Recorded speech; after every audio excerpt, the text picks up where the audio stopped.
Okay, I'm Christa Allan, as she said. I have been a teacher. It'll be 25 years on January 17th, and I'll be retiring on January 18th, so I'm very excited about that.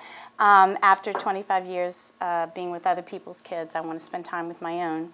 But I'm a Louisiana girl, except for a few years in Texas, but we won't talk about those. But I had my first book published, Walking on Broken Glass, in 2010. And I started writing it actually before Katrina.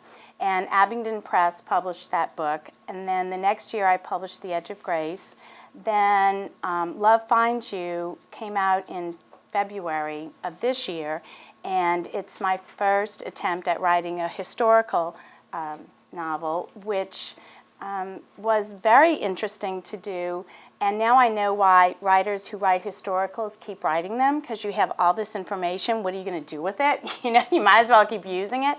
And my husband, poor guy, he'd come in and I'd say, do you know in 1840? And after about 2 months of that, he was like, no, I don't know, and I don't think I want to. Yeah. And I have a book coming out in March of 2013. Abingdon Press is doing a series. It's a Quilts of Love series, and mine is coming out, and it's called Threads of Hope in March. They had asked me, Edge of Grace is my book about a sister who finds out that her brother is gay, and the result of that and their journey. And so Abingdon asked me to write the Threads of Hope book and use the AIDS Memorial Quilt as a centerpiece in the book, which is what I did. So other than that, I am under contract for 3 more books with Abingdon, and we're kind of working out. They want it to be a series, and I don't want it to be, so we're kind of talking about that. But I also plan, once I retire, which I'm excited about doing, to write a sequel to Walking on Broken Glass, which people have really asked about. And I'm going to try to do that just as an ebook. And I have some friends who are, well, actually there's 2 other writers. We're sort of researching all of it together. And, it'll be all of our first attempts into trying to do that.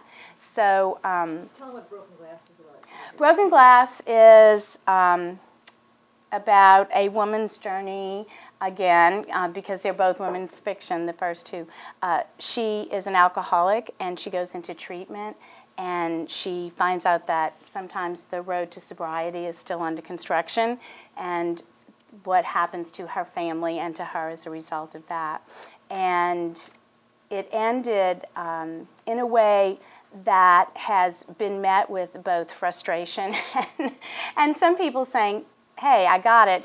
My theory was to end the book, life's not neat, it doesn't come all wrapped up in bows. And so the ending of that book isn't all wrapped up in bows, it's just sort of there. And so people, I find out, readers, one of the things I've told people, you're ready to publish if you can stand naked in the middle of the Superdome while they show your body on the Jumbotron. If you can do that, you are ready to publish, because I tell you, I have learned, once, it's kind of like pushing your children into the world. Once they are out there, you have absolutely no control. And I've had some scathing reviews on Edge of Grace, and I bring this up because of what you said about the Kindle version, and there are parts in there that were repeated, but I had nothing to do with it, and so people are slamming me like, you didn't edit this book, and it's like, I didn't have anything to do with that. The publisher sends it to someone who sends it to someone, so but I'm understanding how frustrating that can be for readers. But again, it's one of those things that I understand too. Readers don't always understand that. We have no control over that. But for me, publishing started out in baby steps. I knew I always wanted to be a writer because I couldn't sing or dance or paint or play sports or any of those things. And I started writing I guess, in my late 20s, just a few things here and there. And it wasn't until I got the idea for Broken Glass, but that came after, actually. I had a few things published in Chicken Soup, those sorts of anthologies, which really gave me the courage to keep going. And then joining Writers Group, both online and groups like this, have really helped me because, and I think that's important too, is to get a network of people, because writing is lonely business. It's just you and the laptop or whatever. And I found out about this group actually through a teacher who knew Marlene. Yeah, I worked there.